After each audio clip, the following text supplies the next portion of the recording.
Magandang araw! Welcome back po sa ating channel. So, for today's video, tayo lang po ay magyaw-yawan. Kamusta po ang lahat? Kamusta? Maraming salamat nga pala sa mga nanonood sa aking mga video, no? Thank you so much dahil sa mga kapwa ko kasari.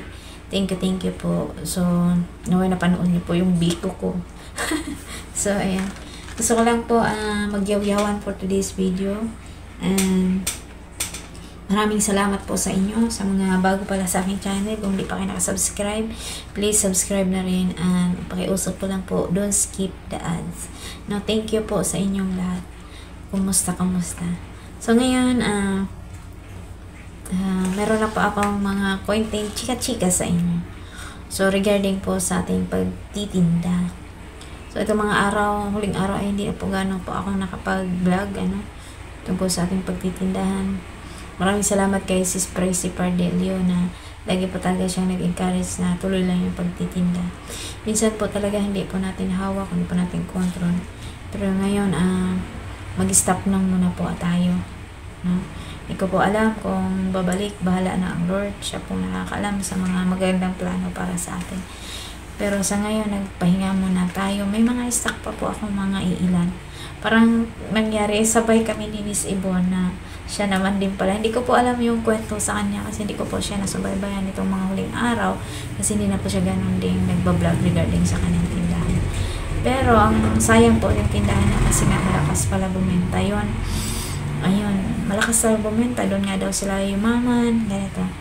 So, or depende po sa taong nagdala ng tindahan. So, sa akin naman, yun nga po, kahit papaano, nakakabenta naman ng kumpara doon sa dati kong tinitirhan, nakasari. Pero minsan po, hindi po talaga nag-work. Siguro may mga dapat na ayusin o may dapat baguhin. Kasi, ganun po. Pero ganun pa man, nalulungkot din ako. Kasi nakasanayan mo na, yun na po yung sobra pong napamahal mo na. Tapos natuto ka ng kung paano mo siya marami kang natutunan. So maraming hindi mo nalalaman mo sa sarili mong pagtindahan. At salamat sa mga customer na bumibili sa atin na kahit hindi sila pinipilit bumili sa atin, dito po pa rin sila nabili. Pero maraming salamat po. Naging party po kayo sa aking pagtitindahan. At sa mga customer naman na yun, mga bihira lang, salamat din sa lahat ng mga bumili, salamat. Malaking bagay po yun sa ating pagtitinda, no? Thank you po sa lahat. Lalo na dito, hindi ko pa sila kilala, pero nabili po sila. At doon sa una kong tinitindahan, no? Maraming salamat. Marami pong mga memories na sa isip ko. Lahat po yung memories na yun. Thank you, di ka man po na isa-isa. Maraming salamat sa mga taong tumulong na maragdagan yung puhunan yung aking tindahan. Maraming salamat po. No, thank you. Kami miss po. So, ngayon ilang araw pa lang naman ako hindi nagtitinda. May mga stock pa ako. Hindi ko alam kung ititinda ko pa siya ulit yung mga kaping natira. May mga ilang peraso mga chichirya. Wala na akong ganong biscuit. Meron pa akong soft drinks na 8 ounce. Yung coke na malaki ay ubos na, isa na lang yung kasalo ko. So, pero siguro pangatlong araw o pangalawang araw pa lang ako hindi nagbubukas ng tindahan.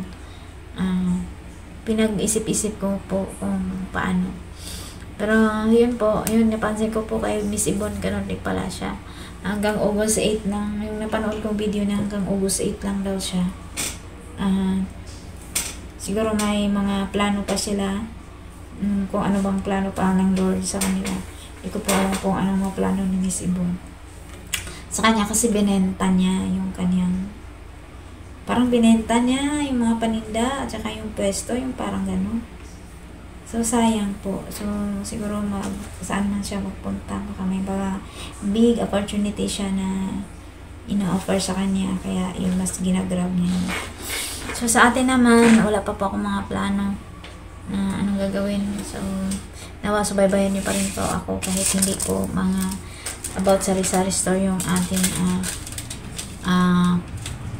kwento, kasi nasanay po kayo sa sari-sari store. So So, yun po kasi ang ating routine araw-araw. Hindi na kailangan mag-travel para gawin mong i-vlog. Hindi po. Kasi, hindi naman tayo malaki ang views na para para mag-vlog. Yun. So, ayan lang guys ang aking share para at least kahit pa paano may idea na po kayo. So, ayan. Maraming salamat po sa inyong suporta, sa mga taong tumulong. Thank you po sa inyo. Naway, okay kayo sa alright niyan. Thank you po. Mga naging bahagi ng aking pagtitinda. Sobrang salamat po sa inyo lahat. So, ayan. Salamat. Hanggang sa muli. See you my next vlog. Yung mga update natin. Nawat panoorin niyo pa rin po ako dito sa ating channel, Lynn Channel. Thank you po sa inyong lahat. God bless po. At ingat po tayong lahat. No? Thank you. Bye-bye. See you my next vlog.